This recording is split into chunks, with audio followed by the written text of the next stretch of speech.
नमस्कार प्यारे विद्यार्थियों, मैं सुनील ताड़ा आपका आदर्श विद्या निकेतन क्यों सर के इस YouTube चैनल में सभी विद्यार्थियों का हार्दिक स्वागत करता हूं। आज हम एनी संधि के पार्ट तीसरा पढ़ रहे हैं, जिसमें 2 दिन पहले हमने अयधि स्वर संधि के बारे में पढ़ा था। अयधि स्वर संधि का एक नियम बचा हुआ है, तो आगे देखते हैं कौन सा सूत्र बचा है। सूत्र नंबर 4। देखो मित्रों, अयधि स्वर संधि के बारे में हमने पढ़ा कि अयधि स्वर संधि होती क्या है। अयधि स्वर संधि में मैंने आपको बताया कि 4 शब्द आएंगे काम में। एक आएगा आई, दूसरा आएगा आय, तीसरा आएगा औ, चौथा आएगा आओ। यानी इन 3 शब्दों तक के नियम को तो हमने पढ़ लिया। और अब अगला नियम है, जैसे आओ आया हुआ है, आई आय औ आओ। तो अयधि स्वर संधि में जैसे आई, एक का क्या बनता है? आई बनता है। आई का क्या बनता है? आय बनता है। ओ का क्या बनता है? औ बनता है। आओ का क्या बनता है? आओ बनता है। अब यानी सभी जो भी उदाहरण आए, उन उदाहरणों में इन 4 शब्दों की अगर कहीं भी मात्रा दिखे, मात्रा लगी हुई मिले, तो वहाँ पर कौन सी संधि होगी? अयधि। यह संधि का पार्ट है, वो कक्षा 6 से लगा करके, यानी जब तक हम तैयारी कर रहे हैं तब तक, चाहे हिंदी हो चाहे संस्कृत हो, सब में काम आता है। तो आई आय औ आओ। तो आज हम सूत्र नंबर 4 पढ़ रहे हैं। 4 जैसे 3 तो पढ़ लिया, आई आय औ आओ। सूत्र नंबर 4 क्या कह रहा है कि पूर्व पद के अंतिम वर्ण में क्या होना चाहिए? औ होना चाहिए। औ के बाद में क्या होना चाहिए? औ के बाद में होना चाहिए असमान स्वर। औ के बाद में क्या होना चाहिए? असमान स्वर। असमान का अर्थ है कि ये यानी औ है, ये औ एक ही जगह पर स्थित होगा, अर्थात औ को छोड़कर इसके अलावा कोई भी स्वर उत्तर पद के प्रथम वर्ण में आए, वहां पर भी यानी औ के बाद में अ आए तो भी क्या बनेगा? आओ बनेगा। तो औ का बनता है आओ, असमान स्वर आए तो भी आओ बनेगा। जैसे औ के बाद में पूर्व पद के अंतिम वर्ण में औ, औ के बाद में अ आ गया तो बराबर क्या बनेगा? आओ। औ के बाद में उत्तर पद के प्रथम वर्ण में ई आ गया, क्या नाम बनेगा? आवी। यह ध्यान रखने योग्य है। अब जैसे मैं एक उदाहरण बता रहा हूं, यह नाम आया 9 + इका। 9 + इका। अब देखो पूर्व पद के अंतिम वर्ण में औ की मात्रा आ रही है या नहीं आ रही है? औ की मात्रा आ रही है। औ की मात्रा आ रही है तो पूर्व पद के अंतिम वर्ण में क्या है? 9। जैसे यहां से निकाल लिया औ, औ का क्या बनता है? औ का बनता है आओ। उत्तर पद के प्रथम वर्ण में क्या है? उत्तर पद का प्रथम वर्ण यही है, इका। इका में प्रथम वर्ण क्या है? यानी उत्तर पद का प्रथम वर्ण ई है। ई है तो औ के बाद में अगर ई हो तो क्या होगा? औ के बाद में ई हो तो औ का बनता है आओ, ई लगा दिया, क्या बनेगा? आवी। तो 9 + इका का क्या बनेगा भाई? नाविका। नाविका। अब इसी भी प्रकार से हम आगे देखें तो जैसे उदाहरण आ गया बो + उक। बो + उक यानी पूर्व पद के अंतिम वर्ण में औ हो, औ के बाद में कोई उत्तर पद के प्रथम वर्ण में कोई असमान स्वर है, तो वहां पर औ के बाद में असमान स्वर आने पर क्या होगा? औ का क्या बनेगा? औ का बनेगा आओ। और ऊ है तो आवु। बो + उक, बो का बन गया बाव। उक तो ऊ की मात्रा लगा दो, बावुक। इसी प्रकार से जैसे नाम आ गया 2 + अक। 2 + अक। तो पूर्व पद के अंतिम वर्ण में क्या है? पूर्व पद के अंतिम वर्ण में औ। औ के बाद में उत्तर पद के प्रथम वर्ण में क्या है? अ है। तो उत्तर पद के प्रथम वर्ण में ए है तो औ का क्या करेंगे? आओ। ए मिला देंगे तो आओ में वह हो जाएगा पूरा। तो 2 + अक क्या बनेगा? बनेगा दावक। यानी इसी प्रकार से अगर हमें ये एक सूत्र याद है, सूत्र के बाद में एक सूत्र के अनुसार एक उदाहरण याद है, ये हम निगमन विधि से पढ़ रहे हैं। पहले सूत्र या सिद्धांत की सहायता से पढ़ रहे हैं, न कि उदाहरण की सहायता से। तो जैसे सूत्र याद रख लिया, सूत्र के अनुसार एक एक उदाहरण याद कर लिए, तो यानी जो भी हम एग्जाम दे रहे हैं कक्षा 6 से लगा करके यानी जो भी प्रतियोगी परीक्षा है वहाँ तक एग्जाम दे रहे हैं, उन सब में ये संधि का एक क्वेश्चन आता है। कक्षा 6 की हिंदी में भी ये संधि प्रयुक्त होती है स्वर संधि के रूप में, यानी कुछ नियम इसमें ज़्यादा है, जैसे कि यण स्वर संधि का नियम नंबर 4 है कि लरे, लरे कोई हिंदी में स्वर नहीं होता है, संस्कृत में स्वर होता है लरे, और एक री दीर्घ री होता है। तो अयदि स्वर संधि यानी पूर्व पद के अंतिम वर्ण में, यानी अयदि की क्या पहचान होगी? अयदि की पहचान होगी आई, औ, आओ। ये 4 शब्द आपको याद रखने हैं। जैसे ये आव है, इनमें से किसी भी शब्द का, एक भी शब्द का वर्ण विच्छेद करेंगे तो आव की मात्रा मिलेगी। जैसे न, दन, आ, दन, व, दन, ई, दन, क, दन, आ। अब इसको मिलाओ, आव, आव, आव की मात्रा मिली। इसी भी प्रकार से हम किसी भी शब्द का वर्ण विच्छेद करने पर हमें पता चल सकता है कि वहां पर कौन सी संधि है या कौन सी संधि नहीं है। आगे संधि का, स्वर संधि का पॉइंट नंबर 6। पॉइंट नंबर 6 कौन सा है? पर रूप स्वर संधि है। कौन सी है? पर रूप स्वर संधि। पर रूप हिंदी में प्रयुक्त नहीं होती है। पर रूप स्वर संधि। पर रूप स्वर संधि क्या होती है? इसकी भी एक विशिष्ट पहचान है। अब देखो इसमें क्या कह रहा है, यानी सूत्र से ही यह संधि भी हमें याद हो जाएगी। सूत्र नंबर 1 क्या कह रहा है? पूर्व पद के अंतिम वर्ण में अ होना चाहिए, ए के बाद में होना चाहिए ए। तो अ का क्या बन जाता है? ए का ए, ए का ए, यानी वर्धी स्वर संधि में। और इसमें एक अंतर है कि वर्धी स्वर संधि में ए का यानी पूर्व पद के अंतिम वर्ण में ए आ हो और उसके बाद में ए आई हो तो बराबर आई होता है, लेकिन यहाँ पर क्या होगा? यहाँ पर होगा ए। एक उदाहरण से, जैसे पर प्लस एस्नम, पर प्लस एस्नम। अब पूर्व पद के अंतिम वर्ण में किसकी मात्रा आ रही है? अ की। अ के बाद में क्या है? ए। तो अ का ए से मिलन करेंगे तो क्या बनेगा? ए बनेगा।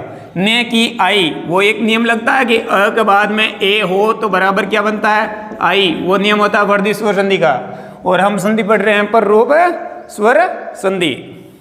तो अ के बाद में ए हो तो अ का क्या बन जाता है?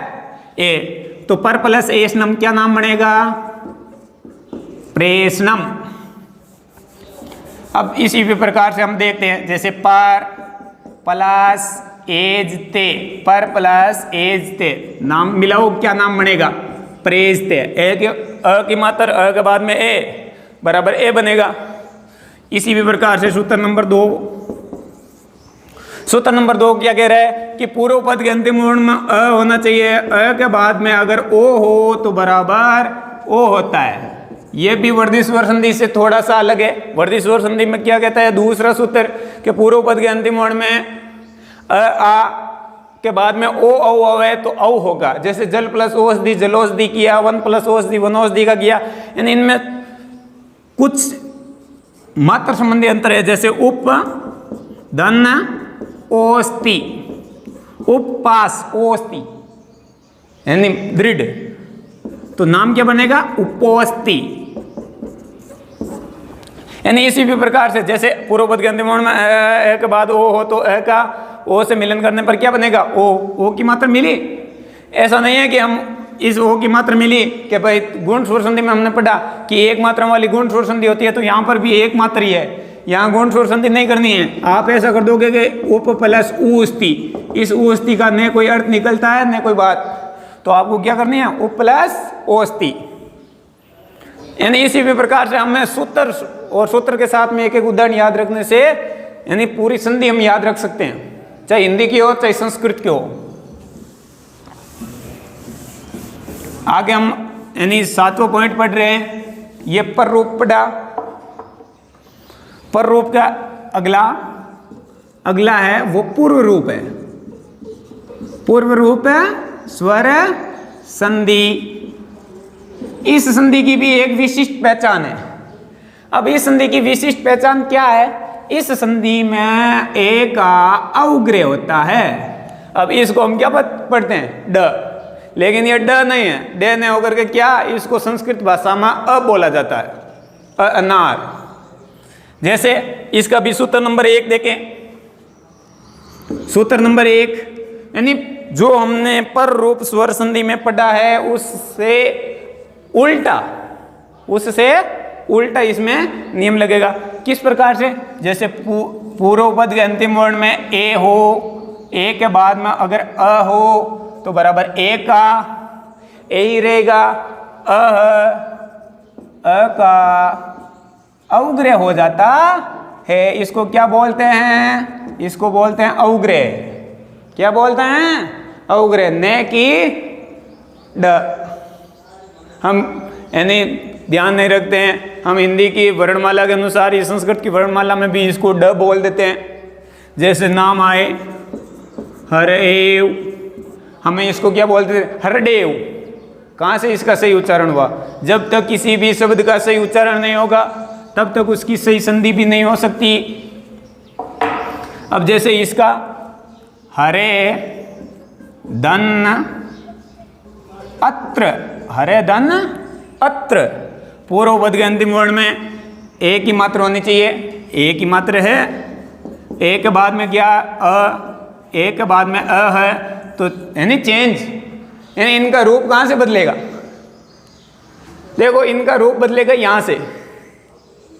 यहाँ तक तो ये एक ही तरीके से चल रहा था, लेकिन आगे आने के बाद में जिस प्रकार से किसी भी व्यक्ति के चेहरे पर सुंदरता दिखाने के लिए कुछ लगाया जाता है, उसी प्रकार से इसके भी चेहरे पर सुंदरता दिखाने के लिए क्या लगाएंगे? ए लगाएंगे। जैसे हरे प्लस अत्र का नाम मिलाओ, क्या नाम बना? हरेत्र। हरेत्र यानी कोई भी उदाहरण हो, एक उदाहरण याद रखना, एक नियम याद रखना। बहुत सारे उदाहरणों को रटने की इसमें कोई जरूरत नहीं है। दूसरा क्या है? दूसरा इसका सूत्र है कि पूर्व पद के अंतिम वर्ण में ओ होना चाहिए, ओ के बाद में अ होना चाहिए, ओ के बाद में अ हो तो अ का ओ का ओ रहेगा, ओ का ओ, और अ का क्या बन जाएगा? अ का बन जाएगा अवग्रह, अ का अवग्रह, ए का अवग्रह, यानी ये क्या है? अवग्रह चिन्ह। जैसे नाम देखें, नाम आता है कुत्तो। अब इसमें कुत्तों को कुत्ता नहीं होता है, इसमें कुत्तों का अर्थ क्या होता है? कुत्र, यानी कहाँ? कुत्तो धन अत्र। अब इसको क्या बोलेंगे? कुत्तोत्र, कुत्तोत्र। जैसे ये नाम आ गया को धन अपी, को धन अपी, पूर्व पद के अंतिम वर्ण में किसकी मात्रा आ रही है? ओ की, ओ का ओ लगा दो, ओ का ओ लगा दिया। उसके बाद में उत्तर पद के प्रथम वर्ण में क्या आ रहा? अ का क्या करेंगे? अ का करेंगे अवग्रह कर दिया, को प्लस अपी को मिलाया, क्या बना? को अपी। अब हम इसको क्या पढ़ देते हैं कि यानी जल्दबाजी में को अपी को पढ़ देते हैं कोडप्पी, जो कि उच्चारण की दृष्टि से क्या है? गलत है। अब जैसे ये नाम आ गया सो प्लस अयम, सो प्लस अयम। अब पूर्व पद के अंतिम वर्ण में क्या है? ओ है, ओ का ओ लगाओ, ओ का ओ लगा दिया। सो प्लस अयम, अ का अवग्रह करो, अवग्रह कर दिया, यम लगा दिया। अब सो अयम, इसको हम पढ़ देते हैं सोडियम, वो भी गलत है। तो यानी इनमें याद यह रखनी है कि अगर ए और ओ के बाद में अवग्रह का चिन्ह आए, वहां पर कौन सी संधि होगी? पूर्व रूप स्वर संधि प्रयुक्त होगी। अब देखो इनके त्रय भी एक, यानी ये सूत्र नंबर 2 चल रहा है ना, ये सूत्र नंबर 2, इस सूत्र नंबर 2 के जितने भी उदाहरण हैं, ये उदाहरण भी उत्विसर्ग संधि में भी प्रयुक्त होते हैं। उत्विसर्ग संधि का क्या नियम है? नियम होता है कि अह का बाद में अ हो तो बराबर अह का ओ तथा अ का, यानी उत्तर पद के प्रथम वर्ण वाले अ का अवग्रह हो जाता है। ए का क्या हो जाता है? अवग्रह। किस प्रकार होता है, एक उदाहरण से हमें पता चल जाएगा। यह जैसे 100 प्लस अयम क्या है, इसका नाम आएगा स धन अयम। अब पूर्वपद के अंतिम वर्ण में क्या है, अ का क्या कर दिया ओ, अ का कर दिया ओ, तो से का क्या कर दिया सो। अब सोधन अयम हवे तो वहां पर कौन सी संधि प्रयुक्त होगी, पूर्व रूप। से धन अयम हवे तो देखो अ का क्या कर देंगे अवग्रे यम, सोधन अयम यानी सो अयम। यहां पर संधि होगी, कौन सी संधि होगी, उत्व विसर्ग संधि। अब हम अगली संधि व्यंजन संधि शुरू करने जा रहे हैं। स्वर संधि हमारी यहां ही संपूर्ण होती है, यानी एक उदाहरण के साथ में यानी सूत्र याद होना चाहिए। तो आप सबके लिए एक सबसे अच्छा तरीका मैं बता रहा हूं, आपको सूत्र याद करने में बहुत सारी दिक्कत आती है। तो जैसे स्वर कितने होते हैं, स्वर होते हैं 13। इन स्वरों को 3 पार्ट में बांट लो, 1 2 3। इन स्वरों को 3 पार्टों में बांट लो। पूर्वपद के अंतिम वर्ण में अ आ ई उ री रे ए आई ओ आओ, सही है, ये रख लिया। अब दीर्घ स्वर संधि तो में याद हो जाती है आसानी से। क्या करते हैं, ए आ के बाद में ए आ बराबर हो जाता है आ, ई के बाद में ई बराबर हो जाती है दीर्घ ई, उ के बाद में हो उ तो हो जाता है दीर्घ उ। हर्षौ री दीर्घ री के बाद अगर हर्षौ री दीर्घ री आए तो वहां पर हो जाते हैं दीर्घ री। अभी हमें गुण स्वर संधि, जैसे गुण स्वर संधि है, गुण स्वर संधि का सूत्र याद करने की ट्रिक क्या है, यह है ट्रिक, कहीं पर भी देख लेना नहीं उपलब्ध होगी। जैसे पूर्वपद के तो 1 + 2 बराबर क्या बनता है इनका, ए O are all, A O are all. ठीक है, देखो पहला का मतलब होता है ए आ। पूर्वपद के अंतिम वर्ण में गुण स्वर संधि के सभी सूत्रों में क्या प्रयुक्त होता है, ए आ। उसके बाद में क्या आती है ई तो ए, उ तो ओ, री तो अर, रे तो अल। ठीक है, दूसरी आती है इसकी वर्दी स्वर संधि, वर्दी स्वर संधि। अब वर्दी स्वर संधि में क्या होता है, 1 + 3, 1 + 3। अब 1 + 3 कैसे होता है, जैसे पूर्वपद के अंतिम वर्ण में ए आ, वर्दी स्वर संधि के दोनों सूत्रों में मिलता है। अब उसके बाद में क्या आता है ए आई ओ औ। सूत्र नंबर 1 पहला ए आ के बाद में अगर ए आई हो तो बराबर क्या होता है, बराबर बनता है आई। और बराबर बाद में अगर ए आ के बाद में अगर ओ औ हो तो क्या होता है, औ। क्या होता है, औ। अब तीसरी संधि आती है आपके यण, कौन सी संधि आती है, यण स्वर संधि। अब इसका कर देंगे उल्टा, उल्टा करने पर प्रयुक्त क्या होगा, 2 के बाद में क्या आना चाहिए, ए समान स्वर, या पहला भी प्रयुक्त होता है, साथ में पहला भी प्रयुक्त होता है। अभी इसका क्या बनता है, 2। दूसरे में कौन कौन से है, ई बनता य, उ बनता व, री बनता र बनता ल।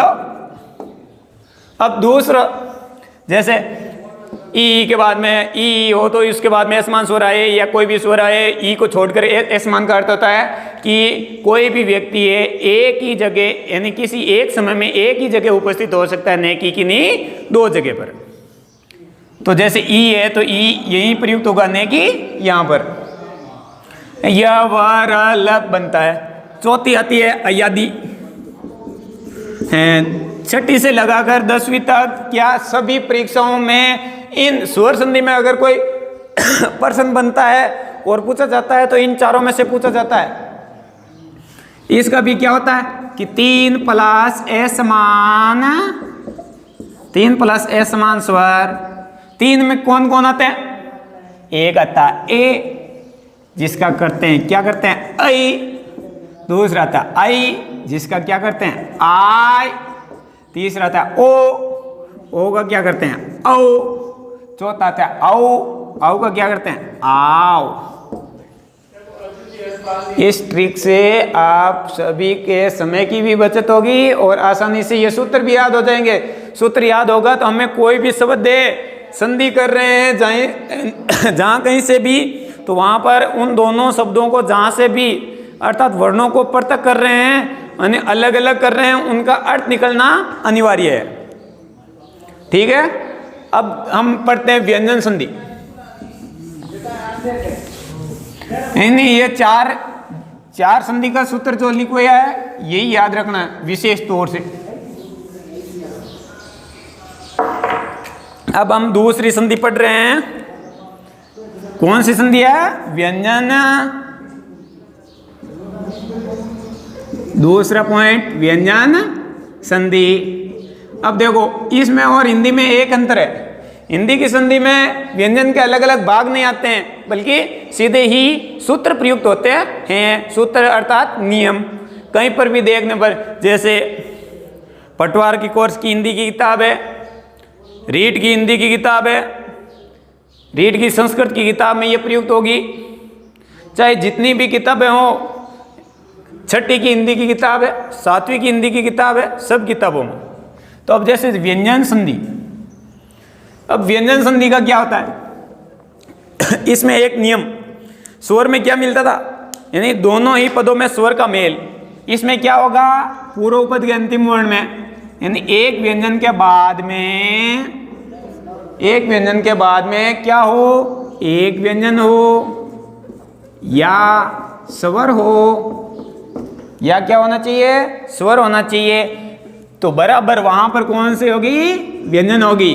परिभाषा विस्तृत रूप से इसकी कोई भी नहीं पूछता, अगर पूछता है तो भी बता देता हूं कि अगर पूर्व पद के अंतिम वर्ण में कोई व्यंजन आए और उसके बाद उत्तर पद के प्रथम वर्ण में कोई व्यंजन या स्वर हो, तो वहां पर व्यंजन संधि ही प्रयुक्त होगी। अब व्यंजन है, व्यंजन में पॉइंट नंबर 1 पढ़ते हैं। व्यंजन का भाग नाम आता है सचुत्व। क्या नाम आता है? सचुत्व। सचुत्व व्यंजन संधि। सचुत्व व्यंजन संधि। अब देखो इसकी भी परिभाषा बहुत चल रही है, जो भी परिभाषा लिखा रहे हैं, तो परिभाषा में से कोई भी प्रश्न किसी भी प्रकार का नहीं बनता है व्यंजन संधि के। सीधे ही कोई हमें उदाहरण दिया जाता है, उदाहरण को सोल्व करना है, तो उदाहरण को हम सोल्व किस प्रकार से कर सकते हैं? नियम के आधार पर।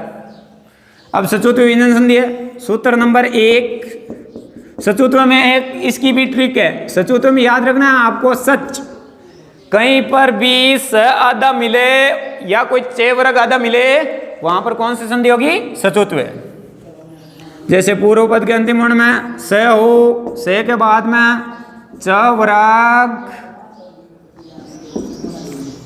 या से आए, तो उत्तर पद के प्रथम वर्ण में आने वाले से का क्या हो जाता है? से, यानी जो से सड़क वाला आता है, उस से सड़क वाले की जगह क्या हो जाता है? से सलजम या से शंकर वाला।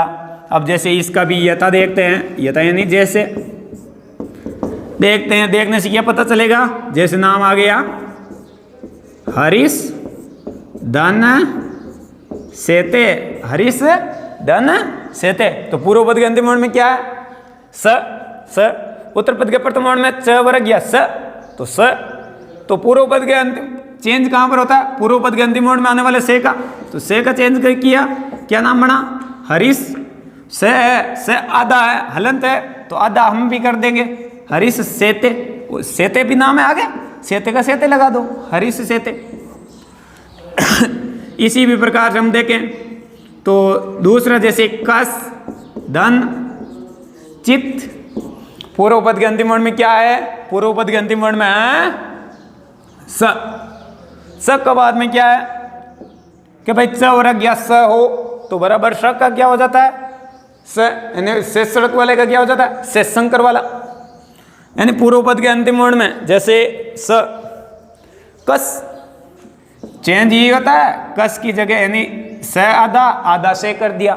चित है, चित में चे ऐसे लिखा होना चाहिए, कस चित। अब संस्कृत का पर्सन आते हैं या हिंदी के भी, जो भी एक यानी आता है वचन यानी शब्द शुद्धि, शब्द शुद्धि में इस प्रकार का नाम दिया जाता है, कश्चित। यह शुद्ध है या अशुद्ध? पूर्ण रूप से अशुद्ध, यह नाम शुद्ध है, कश्चित। यानी दो उदाहरणों से, जैसे हम एक इसका नियम और पढ़ रहे हैं। नियम क्या कह रहा है? सूत्र नंबर 2, सूत्र नंबर 2 कह रहा है, सूत्र नंबर 2 क्या कह रहा है? पूर्व पद गंती मूल में त ओ ते के बाद में अगर से या च वर्ग, यानी यहाँ पर ते वर्ग आएगा, उसके बाद में से या च वर्ग हो तो बराबर त वर्ग का क्या हो जाएगा? च वर्ग। त वर्ग का क्या हो जाएगा? च वर्ग। अब जैसे इसमें देखते हैं, नाम आ गया उत प्लस चारणम, उत प्लस चारणम। पूर्व पद के अंतिम वर्ण में क्या? त वर्ग, त के बाद में क्या? च। तो ये चेंज करेंगे, क्या होगा? त का च, थ का छ।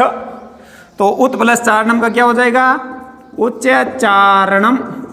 इसी भी प्रकार से एक उदाहरण दिया होता है, उत धन ज्वल, उत धन ज्वल। अब इसका करेंगे, क्या होगा? त के बाद में ज, च का कौन सा है? तीसरा। ते का करेंगे च, और च का तीसरा है, यहीं पर भी ते का भी च का तीसरा कर देंगे। उत प्लस ज्वल का क्या बन जाएगा? उज्ज्वल। यह नाम कई बार परीक्षाओं में वर्तनी शब्दी, वर्तनी यानी शब्द शुद्धि के आधार पर परीक्षाओं में दिया हुआ है, यानी सभी परीक्षाओं में आता है। अब जैसे आगे देखें तो इसका नियम, जैसे उत प्लस चारणम, वो नाम आ गया सत प्लस चरित्रम, सत्य धन चरित्रम। नाम क्या बन जाएगा? सचरित्रम। धन्यवाद दोस्तों। सभी इस वीडियो को ज़्यादा से ज़्यादा शेयर करें, अच्छा लगे लाइक करें, चैनल को सब्सक्राइब करें।